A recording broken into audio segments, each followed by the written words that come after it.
This episode is sponsored by Square. When you're running your own business, there's a lot to keep track of. But Square brings everything together in one platform, so you can stay organized, sell anywhere, and keep things moving. From point-of-sale systems to inventory and customer tools, Square simplifies your day-to-day, giving you flexibility to grow at your own pace and expand your business. Right now, listeners can get up to $200 off Square hardware by signing up at square.com/go/command. That's SQUARE.com/GO/command.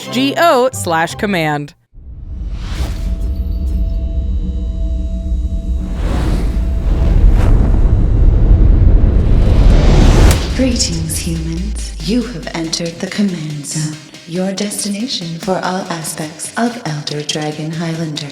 Enjoy your stay.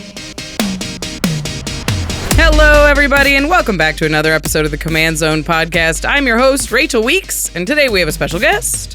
Hey everyone, I'm Jamie Block. I'm a writer-producer here at the Command Zone. Yeah, and we are upgrading the brand new counterintelligence Precon from Edge of Eternities. It's white, it's blue, it's red, it's full of counters of various kinds, and it's pretty fun. Yeah, I think it's a cool list. I think it's, the artifacts are so supported, so you always get some really cool stuff when we're dealing with them. Yeah. All right. If you haven't joined us for an upgrade before, we're going to add 10 cards to the deck. We're going to take 10 cards out. We're going to use a budget of only $50. But before we do any of that, we've got to get to know the deck. And what better way to do it than meet the Face Commander? Yes, the Face Commander is a spacecraft. Whoa! Legal now in the Command Zone. It's in Spirit, flagship vessel. It costs exactly just Sky, blue, red, white for a legendary artifact spacecraft. So it has station to put charge counters on it. At one or more charge counters, it has at the beginning of combat on your turn, put your choice of a +1/+1 counter or 2 charge counters on up to one other target artifact. And at 8 or more counters, your commander has flying, is a 5/5, and other artifacts you control have hexproof and indestructible. Pretty good. Yeah. For those who haven't seen spacecrafts yet, the way that they work is they're sort of a combination of like vehicles and level up. So you can tap creatures and add charge counters to your spacecraft equal to their power. And once they're like leveled up to a certain amount, once they've been stationed to a certain amount, they stay that way unless those counters are removed for some other reason. Yeah, it's basically crew over time. Yeah. So to get to 1, you just have to tap 1 creature with 1 power, and it will be stationed at 1. And then to get to 8, you'll need an additional 7 power from somewhere. Yep. But until it is stationed or crewed, it has 8 counters on it. It is not a creature. It is just an artifact. Yep. So that's the deal with In Spirit. This is definitely a counters deck. It doesn't seem to really point to one over the other, charge counters over +1/+1 counters. And Jeskai supports both of them pretty effectively. Yeah, it feels like in a nice way, it's sort of take this and do what you want with it. Do you want to go the +1/+1 counters route? Great, you can do that. Do you want to go the charge counters route? Great, you can do that. Right. It does suggest artifacts, of course, because of that Station 8 ability. Other artifacts you control have hexproof and indestructible. So that is the only hint we get about how narrow this commander is going to be. Well, even the first Station ability can only put the counters on an artifact. Even the +1/+1 counter has to go on an artifact creature. See, that's what happens when you don't read the card. So it's an artifact deck with counters involved. Yep. Cool. So that's the Face Commander. That gives you an idea of what the deck is looking to do. But let's meet the backup commander. I made Jamie read the hard one. This one is Kilo, Apogee Mind. For Jeskai, blue, red, white, so 3 mana altogether. This is a legendary artifact creature robot artificer. He's a 3/3 with haste, and whenever he becomes tapped, proliferate. That's it. That's all the line. That's it. That doesn't have to just be artifacts. That can be any kind of counter on anything you want. Any kind of counter on anything you want. And it doesn't care how it becomes tapped. So obviously it can be stationing a spaceship. It can be crewing a vehicle. It can be attacking. There's any number of ways that this thing can be tapped to get that proliferate going, which is very powerful. Yeah. No, I mean, this thing goes infinite, not literally with a paper bag, but with many combinations of cards that exist. 1 to 3 paper bags. Yeah. It's a 3 paper bag combo. It's very powerful commander. It is sort of it seems like more of a classic Jeskai kind of Dirtle Fest with Jeskai's Ascendancy where you can untap and tap it with a vehicle and go kind of nuts. Yeah. But in this case, you would assume it's an artifact and it cares about tapping, so it goes very well with the Face Commander, and it goes very well with the 99. There's additional, we assume there's additional spacecrafts in the deck, vehicles, artifacts, that kind of thing. Yep.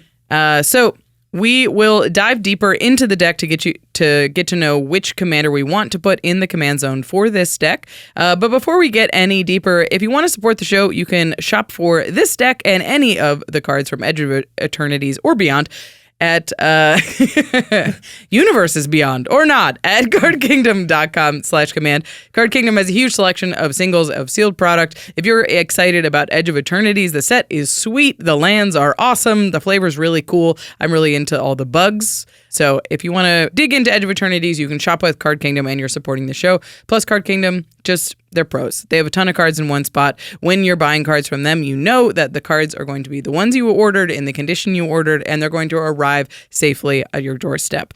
I always appreciate that the cards that I order at Card Kingdom are predictable and are exactly what I want. I'm picky about what Magic cards I buy, so I really want professionals to make sure I'm getting the right foiling and all of that showing up on my doorstep. Plus, you're supporting the show if you use that affiliate link, and you don't spend any additional money if you go to cardkingdom.com/command. And then once you have those cards, you've got to protect them. Go over to ultrapro.com/command. That is our affiliate link with UltraPro. They are a Magic and TCG accessories company. So they have playmats, deck boxes, sleeves, binders, everything you need to be a well-organized and stylish Magic player. If you want to make sure that your cards are well-organized and also protected, UltraPro has your back. Plus, they have some really cool, high-quality products. We're a big fan of the Apex sleeves around here. They shuffle really well. They last a long time. They look really great. And they've got a lot of new art sleeves over on UltraPro. So if you haven't checked those out, go to their website, give those a look. And they're like bright and white and organized. My favorite ones are the long boxes for the Mana 8 collection, because they have like these. This is my red box. This is a blue box. This is a black box. It keeps you really organized, and it's very clear where all your cards are. Yeah. Again, at ultrapro.com/command. Finally, you can support us directly by going to patreon.com/commandzone. That gives you access to game nights and extra turns a day early without ads, a little bit of a peek behind the curtain. You can watch it before anybody else watches it. Sometimes our patrons will even catch things that they're like, hey, did you guys mean to do this? This looks weird. And we'll fix it before the public gets out there. So if you want to be a part of our editing process, join the Patreon, and you can be a part of our community in the Discord. We're always talking about the new precons as they come out and just what you're building at the time. So patreon.com/commandzone. And we also shout out one lucky patron every single podcast episode. This one is dedicated to Drago Duncan. Drago, you rock. You rock. And clearly. Have an incredible name. Right? I'll be honest. I saw it and was like, well, he obviously rocks. Yeah. They obviously rock. Okay, let's get into it. We've met the Face Commander, so we've gotten to know a little bit about what the deck is about, but I want to make sure that you know what you're buying if you're buying this precon. So we like to go over the reprint value as well. We're going to start with the total reprint value, which a little bit of context, this deck's MSRP is $45. So that it should be roughly what you're finding on shelves. That may change depending on where you buy it for, but 45 is the target you're looking for. And the number that we're giving you is only includes the reprints, of course. It is also taken at time of recording before the deck is announced, so that number will go down when you're looking at it now. But it's a good relative number to compare it to other precons. So, all of that out of the way, the total reprint value is $183.25. I mean, that's nuts. Yeah. The average value last year was $137.79. Just a cool $50 more than the average of last year. Yeah, like keep in mind that's a time of recording, but that means you're getting some like very real high value cards in this box. That's including the 79 reprints, doesn't include the 12 new cards or the 9 basic lands. So you're getting even additional value on top of that. to get a better idea for just what good value that is, we took the total reprint value and divided it by what you're paying for it off the shelf in US dollars anyway, and it to give you a bang for your buck value. And this is saying that you're getting $4.07 of reprints for your $1 spent, which is wild. That is wild. Like, that especially puts and this doesn't count the new cards in context. Yeah, that takes all of that out. Yeah, like there's the stuff you're excited for because it's new and exciting. You're getting that, and then you're also getting $4 to 1 on just everything else. Yeah, it's just a good pickup if you're starting a collection. If you're into Jeskai, I think this is a very exciting product. So we've alluded to this, but there are some notable reprints in this deck. Yeah. Let us tell the people. Yeah, at $5 or more, there are 10 total cards. The first one is Cyberdrive Awakener. 6 mana, 4/4 flyer that gives your other artifacts flying and turns all of your non-creature artifacts on ETB into 4/4s until end of turn. Yep. Super big win con with things that are going wide with like treasures and clues and other tchotchkes and things like that. It's also an $18 card, which is pretty wild. Absolutely. Sitting at $15 as a reprint is Swan Song, one of the best counterspells in our format. Plus, it's got some brand new art with it. Yeah. Also sitting at $15 is Tekuthal Inquiry Dominus, the Proliferation Dominus from All Will Be One. Just doubles your proliferation, which is a thing this deck very much wants to do. $15 for Tekuthal. Also $15 for Dark Steel Reactor. This is a fun alternate win con. It's 4 mana for an indestructible artifact. At the beginning of your upkeep, you put a charge counter on this artifact, and then when it has 20 or more charge counters on it, you win the game. Sort of like a more expensive Helix Pinnacle type thing. So it's clearly going in a proliferate deck. You're trying to speed up that clock as much as possible. Yeah, fun that this card is that expensive. Means a lot of you out there have been doing some fun stuff. Doing some silly stuff. At $14, we have, I love this card, Ripples of Potential. It's 1 in a blue for an instant to proliferate, then choose any number of permanents you control that you put a counter on this way and phase them out. It's great in any counter decks as just like a response to a board wipe. Haha, my stuff didn't get board wiped after all. And it's bigger. Yeah. Like just there, that's 5 reprints over $10, almost $15 or more. Like that is more than any Precon that we've seen, certainly in the last year, but well above what we see on the average Precon.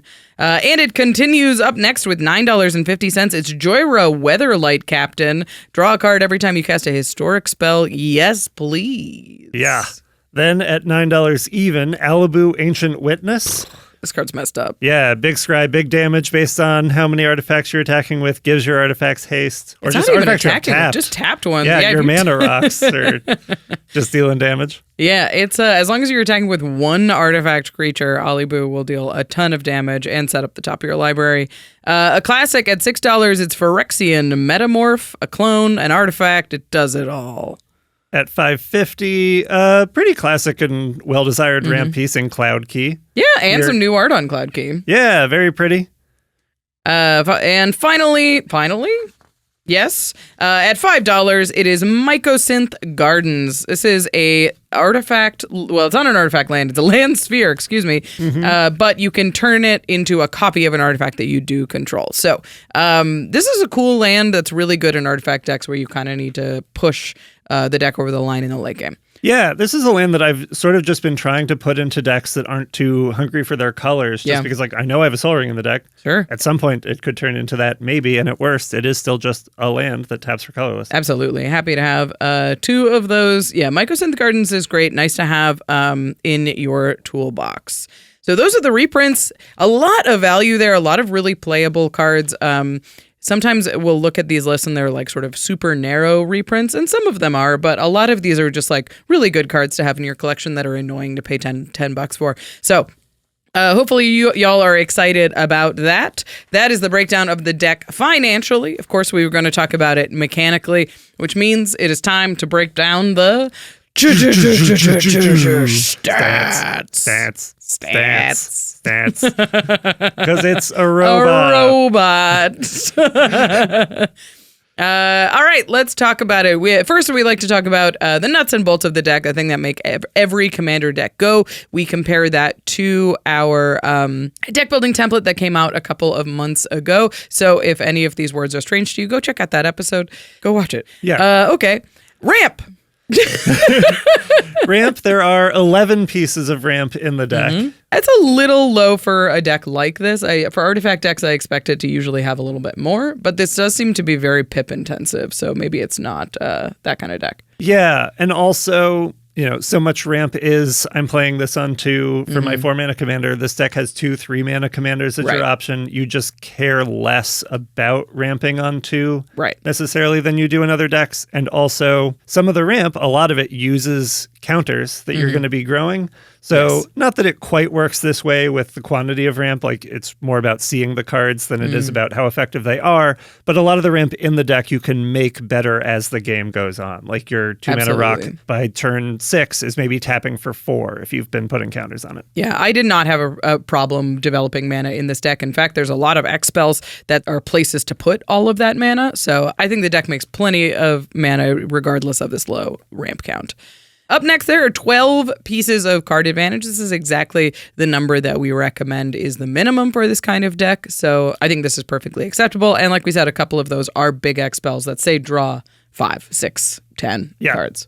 Yeah, it does not seem like it is wanting for card advantage, really. Up next, there are 7 pieces of targeted disruption. Yeah, that's a little low for me. I usually like to be a little bit more disruptive, especially if you have that much card advantage. Sometimes decks will make up for it in the mass disruption category. This deck does not. There's only 4 pieces of mass disruption. So I would say on average, we are a little on the low end of disruptive, which is fine for a Precon. That generally makes sense. But I think if I was building it myself, I would up both those numbers a little bit. Finally, there is a whopping 40 lands in this deck. Yeah. The recommended number of lands that we said is 38. It's usually like if you're using lands for something, you can go up, or if you have a high curve, you go up a little bit. But that didn't quite seem necessary in this deck to me. No. The 40 does seem high. It does seem high. The lands deck is the other one. Yeah. And that one has 42, which I think is correct. Yeah. I wonder if this one got influenced by that one in development, where it's just like, oh, we're making these commander decks. Yeah, maybe. How many lands are in that one? I don't know. 40 is definitely a lot. So keep that in mind. 9 of those lands are basic, so you are getting a ton of non-basic lands, so we'll take that. 12 of them, however, are just fully tapped lands. Just enter tapped. Yeah. It's got the artifact lands in it. It's got the... does it have the full cycle of bicycle lands in here? It's got the... I'm looking at the 3-color land in here. Just a ton of cards that fully enter tapped. And then there's 4 partially tapped lands, so they're like check to see if they come in tapped. Yeah. For me, that's a lot of tapped lands, especially for 3-mana commanders. Yeah. It's going to be like pretty frequently when I was goldfishing this, it was tapped land, untapped land commander, which is like, is fine, but it feels like a very slow start. Yeah, it's especially slow because, in Spirit on 3 with nothing to start stationing it doesn't do anything, and Kilo on 3 with nothing with counters on it doesn't do anything. Right. So you do want to get something into play before your commanders come down. Yeah. Yeah, sometimes you'll cast like a 3-mana rock on 3, so it's tap land, 3-mana rock, which also feels iffy, a little weird and slow. So I would say the mana base could be better in here. But yeah, those are the general stats. Those are sort of a zoomed out look at the deck. We're going to zoom in a little bit and talk about the deck in terms of what it wants to do, what's unique and special about it. Of course, we've alluded to counters, so let's talk about them. Yes, there are 26 cards identified as counters, so they are, either having or putting these counters on something to interact with. It's a little more charge counters than +1/+1 counters, but it's a relatively even split, so the deck is kind of, again, much like the face commander implies, letting you do whichever of those 2 things you want, or out of the box, whichever of those 2 things you kind of draw into first. It is definitely a mixture. There's a few things that proliferate. We didn't include those as counters cards because those give you more counters. They don't actually create Yeah, counters. If you don't have any counters on board, the proliferate is not... It doesn't do anything. Honestly, I think 26 is a little low. I would probably want it to be closer to 40, especially if you're putting Kilo in the command zone, because Proliferate doesn't do anything if you don't have counters. Yeah. So I just want to make sure that I'm like reliably able to manipulate counters on the board, and then I have something, early that I can get down that cares about counters. Yeah, definitely. For both commanders. So that's a little low for me. There are 9 cards in the deck that proliferate, so plenty of proliferation. That includes Kilo. If you put Kilo in the command zone, there's even more. And finally, there's a bit of a sub-theme going on with artifact creatures. Yeah, there are 19 artifact creatures in the deck, which, I mean, it's an artifact deck. There are so many cards in it that are specifically calling out artifacts or artifact creatures. In Spirit in the command zone, again, the only things that can put its counters on are artifacts. So if you have a non-artifact creature on board and you get out in Spirit, you're still sort of out of luck. So you want the artifact creature count to be high, and it's fine within the total creature count. That's not bad. You definitely, I think if you were building this from scratch, maybe just they're all artifact creatures. You just kind of go in on that, except for maybe 1 or 2 staple. Joyra is maybe one of those cards that deserves its spot without being one, but there are a few in the deck that you could swap out just to have it be an artifact creature instead. To tighten up the synergy just a little bit. Yeah. All right. And finally, we've been talking about the average mana value of decks when we're doing these upgrades now. And the average mana value for this one is 3.33. That does not include lands. That is just the spells, which is pretty close to like what I would expect a deck like this to be. Yeah, I think so. It's on the slightly higher side, but for a Precon, I don't think 3.3 is egregious. Yeah, I feel like building from scratch, my bar of is this a problem tends to be around 3.2, 3.3. And a Precon, it's not quite the same level as brews we're doing in a vacuum. Right. So 3.33, I don't balk at that at all. Yeah. And a couple of those are X-Spells, so it is a little artificially low, but that's true. All right, so that is what the deck is looking like out of the box. Of course, we're here to upgrade it. So I wanted to talk about some of the goals that you had when you were picking cards to add to it. Yeah. So to figure out what those goals are and what we're adding to it, of course, first had to figure out which commander are we putting in the command zone. Yeah. And I did decide to go with the backup with Kilo, Apogee Mind. Both are interesting. I think in Spirit takes you, if you really want to soup it up, that other artifacts have hexproof and indestructible. It really kind of lends you toward I'm going to wipe the board, but I'm going to keep my board type of strategy, which seems powerful, but honestly didn't feel quite fun or interesting. And then beyond that, it's just good Jeskai artifacts. Yeah. The counters and the charge counters, you could go all in on that. But frankly, I don't think enough super powerful charge counter stuff exists for that to feel like an upgrade. Sure, it would feel like a flavor sideways grade or frankly downgrade to go all in on that. Yeah. Whereas Kilo can do some powerful stuff. We've alluded to how easily it can go infinite. I'm not doing that.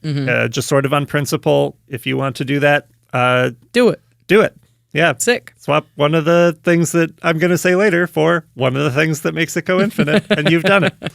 But given that Kilo is going in the command zone, I think the goal for it is to put power, especially power through counters, on the board faster, get Kilo going, and just start building a +1/+1 counter in particular board to go kind of aggro with it. Like get some tap-untap shenanigans so that you're reusing Kilo's ability. It's not just once per turn all the time, but really just getting an engine going where, again, without going infinite, you're going very big with Kilo and tapping and untapping. Yeah, definitely getting counters on Kilo to make sure that you're safe to attack with them as one of your forms of tapping, but making sure that you always have a way to get Kilo tapped to proliferate all those counters. Yeah. It is interesting because it's similar to the Face Commander that puts additional counters on one thing. Kilo really says, like, instead of loading up all the counters on one giant object to supercharge that one, Kilo says, okay, we're going to supercharge all of them as long as they naturally have counters on them. So I think in terms of accelerating your board faster, proliferating is just a much faster clock. So yeah, Kilo in the command zone, more counters, and making sure that the deck is a little less dirtily and a little less and a little more punchy. Yeah. Before we move on, I want to talk about some of the new cards in the deck that really give you an eye toward like what the deck is doing really well right now. I often find that that's helpful when you're upgrading a deck to be like, okay, these are the 3 best cards in the deck. How do I make more of those things, or how do I really zero in on those synergies? Yeah. And so the first of the best new cards is, frankly, the Face Commander in Spirit. We've talked about it at length, but just to talk about how good it is with Kilo in the command zone. It's a way to tap Kilo without sending it into combat to potentially die. The moment that you sort of station it the first time with Kilo in Spirits Online, it's putting counters on stuff to proliferate with Kilo. And then, if you do get in Spirit up to 8, it just does protect so much of the deck out of the box. And, we're going to be keeping the artifact count pretty high. It's going to go down a tiny bit, but just it's a very relevant card in every way. Absolutely. When you have both of these cards in play, the deck really pops off. And I will say, like, this deck is crazy to play.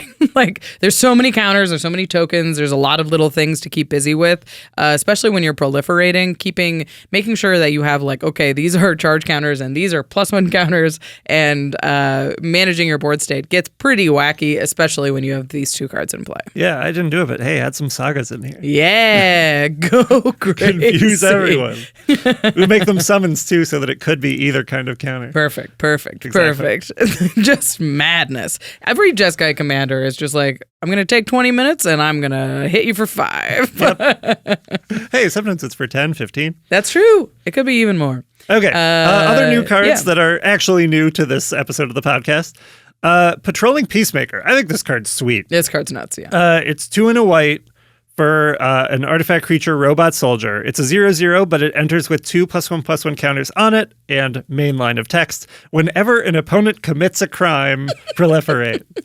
It's a RoboCop. It's a RoboCop in space.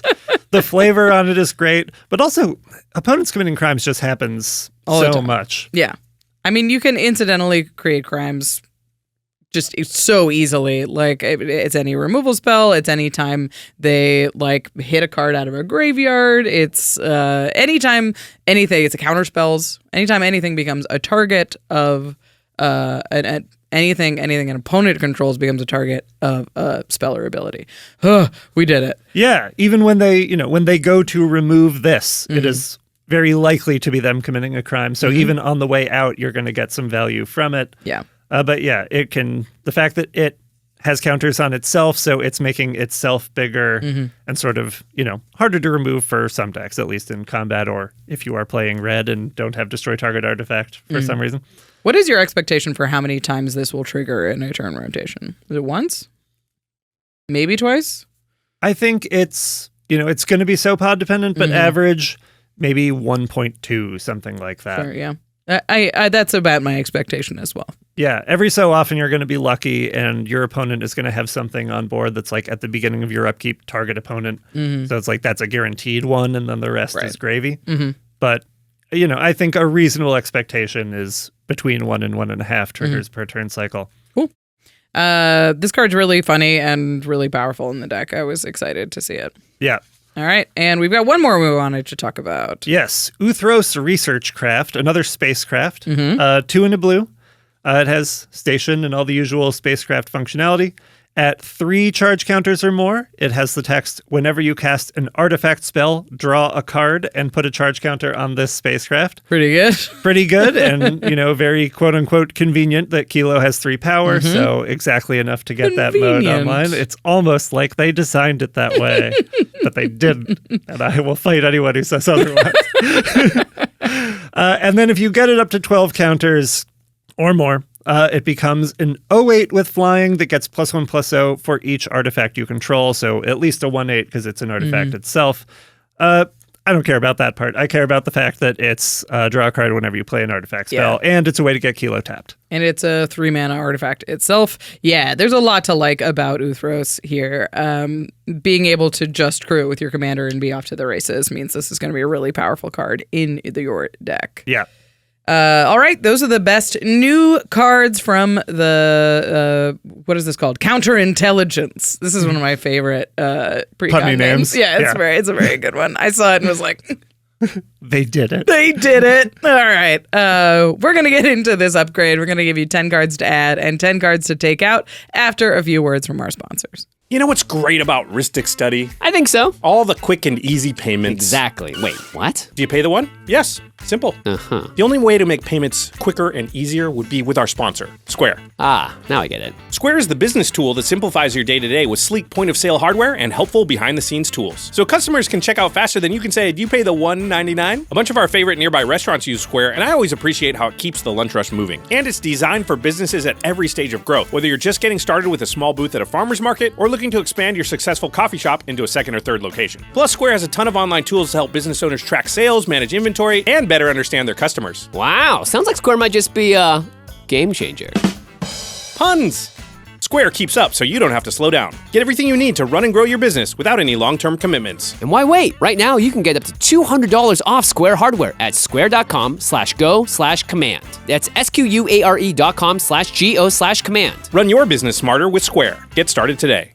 Hark! You face me, Brawlin, Sky Shark Rider. When I enter battle, I'm proud to partner with the Sharp-Toothed Shabraz. But when I was starting my own business, well, let's just say sharks are better at combat than commerce. With my growing to-do list trampling my free time, I needed someone new to partner with. That's when I found Shopify, the perfect business partner to get your idea off the ground and into the sky. Shopify's ready-to-use templates and powerful tools help me build an online store in no time. Their marketing platform makes it easy to ping potential customers with email or social media campaigns. And once you start making sales, Shopify manages everything from inventory to returns. That's why Shopify is the platform behind 10% of e-commerce in the US, including brands like The Command Zone and Gymshark. Wait, Gymshark? Sounds like Shabraz has competition in combat as well.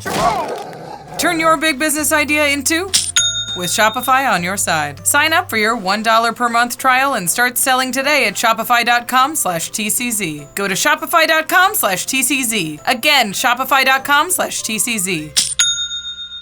All right, Josh, I'm calling you out. Well, it's about time, Jimmy. Pistols at dawn. No, what? No, about what you said about Factor. Wait, did I use it, like it, and it saved me a bunch of money? That you have an entire spreadsheet of all your personal reviews of Factor meals? No, you're making that up. I'm the king of spreadsheets. Why would you not believe that? You know what? To prove it, I will put a link in the show notes to my spreadsheet so everybody out there can see it. Oh, snap. Seriously, Factor meals are amazing, and they've helped me lose over 20 pounds recently. Before Factor, fast food and delivery was just kind of my quickest thing to fit into my schedule, but now I get chef-crafted meals sent right to my door, and they're ready in less than 5 minutes. It just makes eating healthy so much easier. Factor has options like Calorie Smart, Protein Plus, Keto, basically whatever strategy you want. You get to choose from over 45 meals every week, and hey, if you want some recommendations, check out my spreadsheet. My personal favorite right now is the Indian-style butter chicken, but there are a ton of dishes right now I think are great. Dang, well, I stand corrected. That will teach you to ever doubt my ability to optimize, Jimmy. Get started at factormeals.com/command50off and use code command50off to get 50% off plus free shipping on your first box. That's code command50off at factormeals.com/command50off for 50% off plus free shipping. Again, factormeals.com/command50off. All right, my new deck list is complete. Now, let's see which cards I don't already own and buy them. Wait, how'd you do that without going through a million boxes? Oh, I just use ARCHIDEKT. They make it super easy to upload and manage your collection. Then, when you're done brewing a deck, you can sort it by collection status to see what you already have. So this group is just cards you don't own? Yep, I just click buy this stack, and it takes me right to Card Kingdom. Whoa. ARCHIDEKT is the best place to browse, brew, and playtest commander decks. Just go to archidekt.com/commandzone to get started. That's ARCHIDEKT.com/commandzone. Welcome back, everybody. We are upgrading the brand new Counterintelligence Precon, and it is time to add some brand new cards. We're going to use a budget of only $50 to get this deck into peak fighting shape to really hone in some of the synergies around Kilo, who we're putting in the command zone. All right, let's kick things off, Jamie. Yeah, well, of that $50 budget at the start, we have a whopper at 50 cents. Yes! It is Recon Craft Theta from Fallout. Nice. It is a 4-mana vehicle. It's a 4/4 flying. When it enters, you create a 0/0 blue alien creature token and put a 1/1 counter on it. Whenever Recon Craft Theta attacks, proliferate, and it has crew 2. There's a lot to like here. Yeah. It proliferates itself, it taps your Kilo, it makes a thing for you to proliferate, and it's a 4/4 flying beater. Yeah, just crewing this with Kilo proliferating on crew, attacking with it, proliferating on attack. Even just that, 0/0 turned 1/1 alien is going to grow into like a pretty fearsome force just Absolutely. from doing this. And yeah, just the guaranteed true proliferates a turn. Not bad. Vehicles great in this deck. Obviously, spacecrafts as well. This next one is a vehicle and a draw engine. Yeah. Up next at $2, we have Weatherlight. It's just Weatherlight. It's also a 4-mana vehicle, 4/5 flying. Ooh, 1 more toughness. Crew 3, so still in kilo crewable range. And whenever Weatherlight deals combat damage to a player, you look at the top 5 cards of your deck and you can reveal a historic card and put it into your hand and put the rest on bottom. Historic, including artifacts, legendaries, and sagas. So you're going to hit one. There's enough artifacts in the deck. Yeah. I'm not going to, make some guarantee you'll never whiff with this, but it should be pretty I rare. guarantee it. You're going to find an artifact. I guarantee it. I mean, top 5 cards is a lot. There's it's running all the artifact lands too. So there's a lot of historic permanents that you can pick up off this. But being able to tap your commander in safety is a huge deal. Yeah. Speaking of tapping and untapping your commander, this next one is going to be one of the best cards in the deck. Yeah, absolutely. At $2.50, it is Clock of Omens. Again, a 4-mana artifact that reads, tap 2 untapped artifacts you control, untap target artifact. This is as close as I was willing to get to infinite. It's very close. Without technically going infinite, I think. If this accidentally goes infinite in the deck, oops. But it does mean you can proliferate as many times as you have artifacts. Right. Because you tap Kilo and another one, and you choose Kilo as the artifact to untap. And then you just keep doing that across your board until all the other artifacts you have are tapped, and anything that you have +1/+1 counters on it is a 20/20 or something. Sick. Yeah, Clock of Omens is one of those things that your opponents are going to go, oh no! So gotta go in the deck, going to be exceptionally powerful. Yeah. Not to mention you can sort of to turbocharge a stationing. If you've got a big artifact creature, you could tap it, untap it, and restation again, and suddenly Kilo's not the only tap untap synergy type of in the synergy deck. going on. Yeah. $2.50 for Clock of Omens and infinite fun. Not infinite. A lot of fun. Yes. This next one is great for counters. It's great for untapping. It's Virtue of Loyalty, sitting at $8. So this is an enchantment for 3 white that has an adventure. That is an instant for 1 and a white, and the instant makes a 2/2 knight. And then the next one, the enchantment itself says at the beginning of your end step, put a +1 counter on each creature you control. Untap those creatures. Sick. Yeah, everything gets big, everything is now proliferatable, and you are untapping Kilo at the end of your turn to hopefully be able to tap it on someone else's turn with a vehicle or Clock of Omens or something like that. Right. Notably, I believe stationing is only a sorcery speed thing. So, yeah. That is true. So that won't be a way to then get a second proliferate on your opponent's turns, but all 3 cards that we just added before this are ways to do that and are sort of a signpost hey, if you're going further beyond this, that is a thing worth adding is just some more safe ways to get Kilo tapped at instant speed. Definitely. A little bit spendier with that $8, but definitely worth it. Has a ton of synergy in the deck. Yeah. Up next. Yes, next. Counters. Yes, counters and counters early. Yes. We have Inti, Seneschal of the Sun at $2.75. 1 in a red for a legendary human knight, 2/2. Whenever you attack, you may discard a card. When you do, put a +1/+1 counter on target attacking creature. It gains trample until end of turn. And whenever you discard 1 or more cards, you impulse draw the top card of your deck. You can play it until your next end step. That card selection is fine. It's some added gravy, but this is really in here so that you can play this on 2, play Kilo on 3, attack with Kilo, get a +1/+1 counter on Kilo before the proliferate resolves, and then proliferate that into a 5/5. And I gotta think in most commander pods, someone is not going to be able to block a 5/5 on turn 3, even if you went last in rotation. Absolutely. Getting one counter on Kilo is so powerful in that early game, especially the trample will come in later after you've done a ton of proliferating, but a little bit of card filtering and a better curve for the deck. So just making sure that you're doing something on 2, you're doing something productive on 3, and your game plan is off to the races a little sooner. Yeah, exactly. And this next one, frankly, just does that, but different. $2.75 for Inti, if we didn't say that. This next one's cheap too. Yeah, it is Luminarch Aspirant, former Standard All-Star. Very good. It's still a Canadian Highlander All-Star. This card's busted. It is 75 cents for a 2-mana 1/1 that just says, at the beginning of combat on your turn, put a +1/+1 counter on target creature you control. Yep. Comes down on 2, puts a counter on itself. Then on 3, you play Kilo, puts a counter on Kilo at beginning of combat. Kilo attacks. All of a sudden, you have a 3/3 and a 5/5 at the, sort of attack step of turn 3. Mm-hmm. That's a lot of pressure coming out of this Jeskai deck, and it promises to set up even more like sort of proliferation points. Is the big thing. So you're going to need a lot of dice. Get ready. Yes. Yeah. The fact that it can just put something on new creatures, Inti needs stuff to attack, and because it only can put the counters on attacking creatures. Luminarch Aspirant, the turn you play a new creature, you can start it growing with Kilo. This is some good little tech in the deck, sitting at only 75 cents. It's Requisition Raid. So you put this one in here, it ups the interaction count, which is nice because we're a little bit low there. But it's a spree card that's a sorcery for a single white. You can pay an additional 1 to destroy target artifact. You can pay an additional 1 to destroy target enchantment, and you can pay an additional 1 to put a +1/+1 counter on each creature target player controls. So this can kill 2 things for 3 mana, but in addition to that, you could pay 3 mana and give all of your creatures a +1 counter to start proliferating.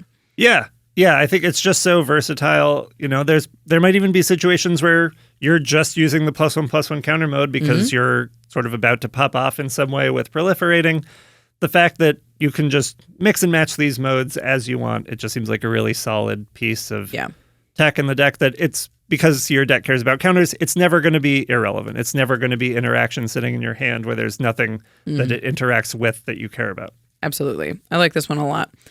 Up next, this one's a little bit of a bigger chunk in the budget, but well worth it. Yeah. It is Spark Double, coming in at $9 nowadays.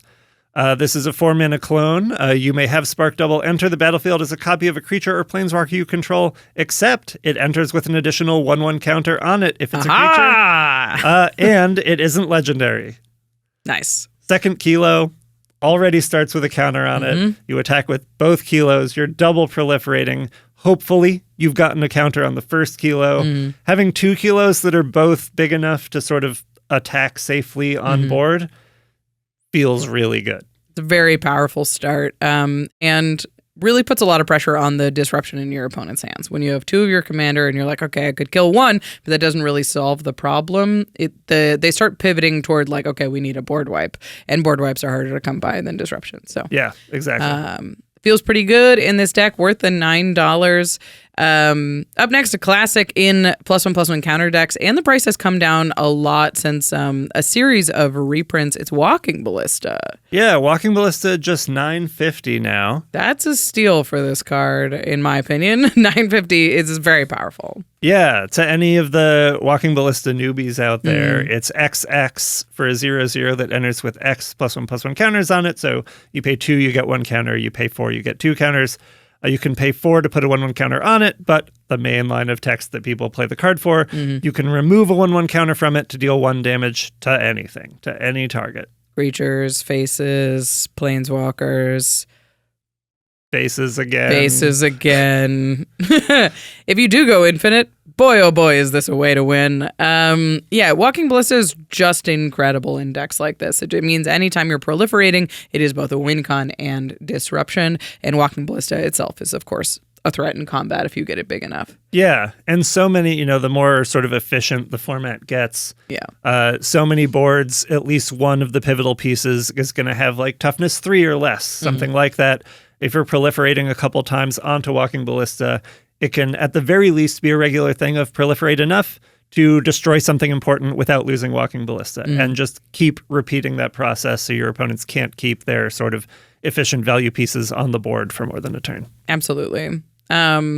The other thing is this deck is capable of making a ton of mana. It has a lot of mana rocks that come in with counters that you proliferate. So those charge counters means that you're completely capable of making 20 mana in a turn and just casting a huge Walking Ballista right off the bat, even if you don't have your proliferation engine going. Okay, $9.50 for Walking Ballista, and we're spending the rest of the budget right here. I would with like another mostly not infinite card. Yes, for when you want to actually maybe win the game. Yeah. A thing that, I think the deck has some ways to do, but you could always use one more. It's All Will Be One, the card that's called that from All Will Be One, which currently goes for $13. It's a 5-mana red enchantment, 3 red, that says whenever you put one or more counters on a permanent or player, All Will Be One, this enchantment, deals that much damage to target opponent, creature an opponent controls, or planeswalker an opponent controls. So something that's not you or yours. Yeah, it's sort of like, what if Walking Ballista was an enchantment and all of the things? Yeah, it's so good with Proliferate in particular because, putting 7 +1/+1 counters on one thing, you're dealing 7 damage to something. You have to pick one target. Putting 1 +1/+1 counter on each of 7 things, that is 7 instances of 1 damage. You can divide it 4 here, 3 there, or 5 to your face, 2 to your face, 5 to your face, 2 to that creature. It's so good with Proliferate. You should not have any problems getting counters on a wide variety of things in the deck. And just every time you proliferate, you're going to be devastating your opponent's boards or just killing them. Yeah. It also doesn't care about what kind of counters go on it. It could be +1 counters, it could be charge counters, it could be lore counters. I don't know what you're doing, but it gives you a lot of power for when your engine is going. Because it's a tough time when you're like, I'm taking forever, I'm proliferating all these counters, but everybody has blockers and there's nothing I can do. All Will Be One is like, no, your engine is online and you can close the door. And Walking Ballista is pretty good at doing that as well. Yeah, and this one, really good with the spacecraft as well. You proliferate counters on all your creatures. Let's say your, average creature size is 4/4. You have 4 of them. Just tap all those to station your spacecraft. It's like, well, that's the last 16 damage I needed. I didn't even have to attack. I don't even think about that. Cool. All of it will be one a great ad, which brings the total budget to $48.75. You take that $1.25 and get yourself a stick of gum. Yeah, I was very curious where you were going to go with that. What costs $1.25? Another vehicle to crew Kilo. I don't know. Do your thing. You got it. There are plenty of other perfectly good cards. You know how to spell you spend your money. Yeah. I don't have to tell you what to do. But now we're going to tell you what to do. Yeah. Take these 10 cards from the deck. So we've added 10 cards, which means we do have to cut 10 cards because that's how Commander works. So we're going to slowly play taps as we cut 10 cards. I'm just kidding. You don't have to do that. Starting with... I thought you were making a pun off this one's name. No. Which is Core Tapper. Oh.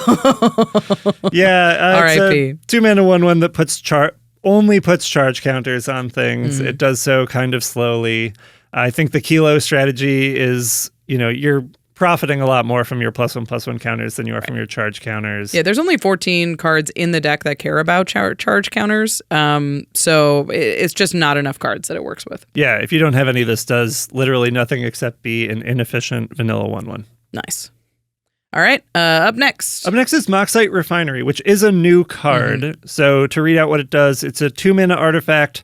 You pay 2 and tap it and remove X counters from an artifact or creature you control to do one of the following. Either put X charge counters on target artifact or put X +1/+1 counters on target creature. It is just moving counters around. It is not increasing the quantity of counters. And it's 4 mana to do that the first time, 2 mana for each instance after that. Yeah. Unless you are pairing this card with something that's more in like the green hardened scales, counter doubling type effects, I don't really see this doing a ton for you. Right. You can do it at instance. No, activate as a sorcery. It's only at sorcery yeah, speed. you can't even mess up combats and that kind of thing. Yeah. So, yeah, it sort of gives you more proliferate points, but that just isn't. We've added cards that do that more efficiently and can wear the counters themselves. And I can see the synergy with this with the spacecraft commander where Right. you put a tap to put a ton, you like way over station it, and you turn all of that into +1/+1 counters on That's cool. something evasive. But I think in this version of the deck, it's just 2 mana inefficient for something that might not be an effect you even want. Right. I think that's fair. This next cut is a good card, but it's a slow card. Yeah. Empowered Auto Generator. 4 mana artifact, enters tapped. You tap it to put a charge counter on it, and then add X mana of any color where X is the number of charge counters on it. If this entered with 1 counter on it, it would feel much better in the deck because you can play it, it enters with a counter, you can proliferate it right away. Then by the time you untap it, you have like 3 mana, which is great. But playing Kilo, playing this on 4, you attack, you don't have any counters to proliferate until you untap next turn, and then you can't even make 2 mana with it because you have to put the counter on it and then proliferate it. It's just a little bit awkward with how your commander works. Yeah, for a ramp light deck where this might be coming out on 4, we're sort of like gearing you towards a creature on 2, creature on 3 curve. This happening at the pace that it would organically happen is so slow. Yeah, I agree. Cool, but a little slow. Yeah.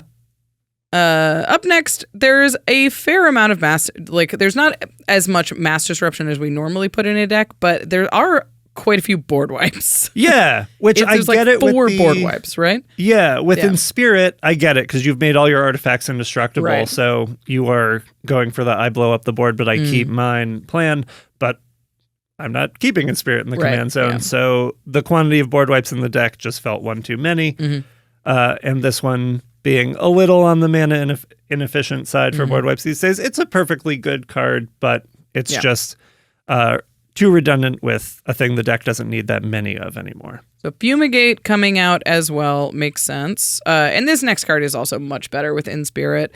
It's a Titan Forge. This is if you don't know this one, I had to look it up. It's a 3 mana artifact that says 3, tap, put a charge counter on this artifact, and then tap, remove 3 charge counters from this artifact, make a 9/9. If your commander can help speed up this process, like get it started and then get it proliferating, I think it's much better. But this is like 6 mana to get a counter on it that then you can start proliferating, and then eventually you get like a 9/9 a turn. Yeah, I think this card, if it didn't have to tap to make the 9/9s, if it was a thing where you could proliferate 6, 9, 12 counters onto it and get all the 9/9s at once, that would be something. But the fact that this artifact has to tap each turn to get the 9/9s, I'm not... Yes, in the very niche scenario of you have Clock of Omens. Yes. Great, but you're not going to be in that scenario every time. And in those cases, this is so slow. I agree. Yep, it felt really weird when you were goldfishing in. Yeah. This next one, it's another one of these sort of kind of wonky charge counter artifacts. It's Lux Cannon. This one, it's 4 mana. You tap to put a charge counter on it, no mana cost associated, and then tap and remove 3 charge counters to destroy target permanent. This is close. Yeah. This one could stay in the deck, but it was, I don't know, it was just sort of a judgment call of wanting something had to leave, and I didn't want to take out things that were actually going to further your sort of aggressive board state, and this being something that's more responsive. It's, it can be good repeatable interaction in the deck, but in a world where your Kilo plan isn't quite going, if you're just proliferating once each turn with Kilo, not doing tap untap shenanigans, even at that rate, Lux Cannon can feel kind of slow. This feels like disruption when you're ahead, which is not necessarily when you want disruption. You're like, okay, I'm proliferating twice a turn, so I can do this, or 3 times a turn, I guess it would have to be. So I can do this every turn, but that means that I'm already proliferating 3 times. I might as well just kill them. I don't really need to disrupt what they're doing. So it's sort of like a win more type of card in this type of deck. The other thing that I found about permanent base removal like this is it makes the whole table go, that has to die or you have to die. Yeah. Because it looks scarier than it is and attracts a ton of attention on the board. So I don't love cards like Lux Cannon. I'd rather have my disruption sort of secret in my hand so they don't know exactly how I can interact, especially when it is as slow as Lux Cannon is. Yeah, it is very advertised. Yeah. Up next is Gavel of the Righteous, a card that I had to read thoroughly to know what it was it did. It's 2-mana equipment. At the beginning of combat on your turn, it gets a charge counter. Equipped creature gets +1/+1 for each counter on the equipment. As long as it has 4 or more counters on it, it also gives double strike. And the equip cost is either paying 3 mana or removing a counter from it. Right. Yeah. So it's a thing that you can proliferate and makes one thing big. This is more of a go wide plan than normal. I think just getting a +1 counter on your commander and being able to like distribute it is more efficient. If the Gavel put like a counter on the equipped creature, then you start looking at it a little bit more. Yeah. Because now we have actual things we can proliferate other than just like 1 point that can buff one creature. Yeah, I think this is another one of those cards that if you're really ahead, if you're ahead to the point that you are getting multiple uses, multiple proliferates a turn, it stands a better shot. But in the world where you're even sort of kind of at parity with what you could expect for your game plan, it's just slow. Yeah. And it's not like your commander has evasion or anything. It just makes them super chumpable. Yeah, even the double strike is not guaranteed. You don't know if you're getting through. A threat, but we have better ones. Yes. Up next, we have Deep Glow Skate. This card's good. This card is in so many counter decks out there, in so many Super Friends decks out there. It's a 5-mana 3/3 fish, 4 and a blue. When it enters, double the number of each kind of counter on any number of target permanents. Sure. We're pretty good at doing this, that you kind of don't need a 5-mana card that does it all at once. There's definitely going to be spots where Deep Glow Skate is really good, but the whole deck is going to be designed to turn your counters into threats, so you don't really need a Deep Glow Skate. Although it's not a bad one to keep in. It's not a bad one to keep in, and frankly, it got to a point with some of these cuts. You know, a lot of these cards have been artifacts, and I just kind of needed to find something that wasn't, because there's enough artifact-specific synergy in the deck that it's like, oh, geez, if I cut exclusively artifacts from this, then a lot of those synergies are going to get a little powered down. Some, but fewer artifacts are being added than are being cut. So that was part of why Deep Glow Skate hit the chopping block. Is it's great with the counters stuff, but it's not doing anything with the artifact-specific stuff. Sure, I think that's fair. Up next is an artifact. Speaking of, it's Etched Oracle. 4-mana 0/0, but with Sunburst, which means it enters with a 1/1 counter on it for each color of mana spent to cast it. So likely 3, but you do have a couple of mana rocks that will make mana of any color to get this to 4. Yeah, you can choose to make that green or black for the purposes of exactly this. And then speaking of getting it to 4, you can pay 1 mana and remove 4 1/1 counters from it to have target player, draw 3 cards. Unless you want to commit a crime. That's true. The crime of giving your opponent 3 cards. Yeah, I mean, that would be a crime for a couple of reasons. Kind of threat assessment and just general judgment set of reasons. But yeah, it just doesn't quite get there. Starting at 3 counters, then having to proliferate onto it. Probably, yes, maybe you got lucky with the mana of any color mana rock, but there aren't that many of those in the deck. So you have to proliferate, then you have to pay an additional mana, and if you do that right away without proliferating a second time, it dies. So it's essentially been 5 mana, draw 3. That's sort of the rate of like limited commons. Yeah, 5 mana, draw 3. If you've proliferated twice, you get to keep it. Is like that's a lot of things that have to go right for this card draw to be good, and you do want your card draw to like work when you're not doing the thing. I also found that when I was goldfishing, I don't know if this was the case for you, Sunburst really chokes your mana. Like a lot of your big mana sources are all colorless mana, or it's all color, like all one color. So you're like, okay, I can make like 20 blue mana, but that doesn't really help my Sunburst. So I'm like choking all of my other colors just to get a couple of extra cards. I found them a little awkward. Yeah, it just doesn't quite work. All right. And finally, we alluded to this a little bit. Yeah. The final cut is mountain, but you can really treat that as land. Yeah. Pick one you don't like and you can pull it out. 40, I think, is a lot. I think 39 is just fine. And when I was playing, I did often find myself flooded. So yeah, whether it's basic and sort of, I believe, I'm not entirely sure that after these swaps, red is the color that's represented the least in the deck, which is why I sort of put mountain in there. But many arguments to be made for a land that just enters tapped all the time being the cut. Sort of take your pick. What's your least favorite? Which one do you dislike the art on? Something like that. Get a land out of there. There's too many. I agree.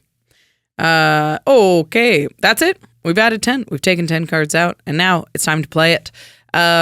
We've talked a little bit about the play pattern that we expect after these changes, but let's walk through how you see the first few turns going and then how you expect it to close out the game. Yeah, I think first few turns, the Dream is one of these 2-mana counter givers into Kilo, but even if, that slows down a bit, you have a 3-mana counter giver, maybe that Patrolling Peacemaker into Kilo, at least proliferating onto the Peacemaker. Just get counters early on the board and then just start proliferating and going off. Grow your board. Hopefully get to a point where it's, you are kind of an aggro deck. You are putting +1/+1 counters on things both by attacking and for the purposes of attacking.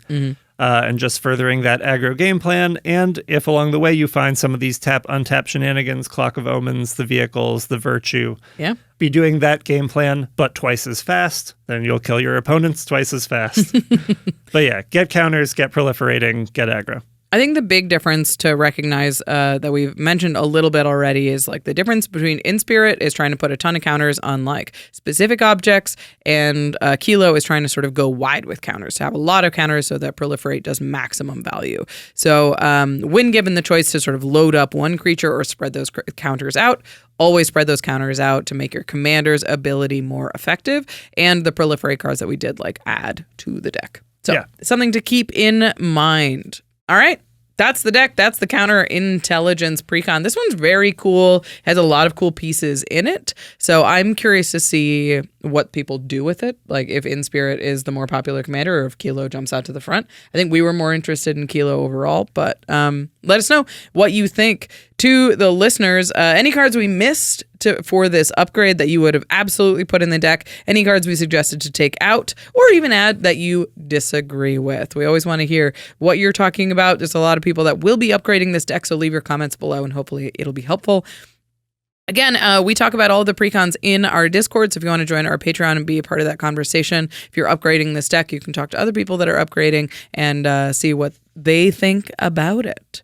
But you can also support the show by going to cardkingdom.com/command and picking up this precon, any of the cards that we mentioned in this upgrade. There will be an ARCHIDEKT link in the description below. You can go and add all of those upgraded cards to a cart and buy it at Card Kingdom using our affiliate link. That supports the show, that supports Card Kingdom, who we trust when we're shopping for our own collection, and they're professionals. We know that when we use Card Kingdom, they're going to have a ton of the cards that we're looking for in one place. They're going to ship it to you in one package, and when the package arrives, the cards inside will be safe. So again, cardkingdom.com/command. It goes a long way to helping us and supports a really great company as well. And then you need to keep those cards safe. Go to oldpro.com/command to get some high quality Magic accessories. The Apex line they've put out with the last couple of sets, they're like beautiful art on them and they shuffle really well. They're a great new product that you should check out if you haven't bought Apex sleeves yet. But also you should check out the Mana 8 line. We're big fans of that. If you want to rock one color, like maybe you're a blue mage or a red mage like Josh or Jimmy, maybe you're a white mage like me, maybe what color mage would you consider yourself? Oh goodness. Yeah. When I started on the working, spot. When I started working at the Command Zone, I was white and black, probably more white. Yeah. And now I think I'm Civic, or is it, or something? Yeah, we'll give you the green, Matt, so nobody's claimed those yet. Okay. Again, ultrapro.com/command. All right. That's what we're going to talk about for Magic today. But, there's a lot of things that aren't Magic. I've heard of at least 3. At least 3 things that are outside the I'm world going to of talk about a magic. third of them today. Whoa! Hopefully we haven't talked about it.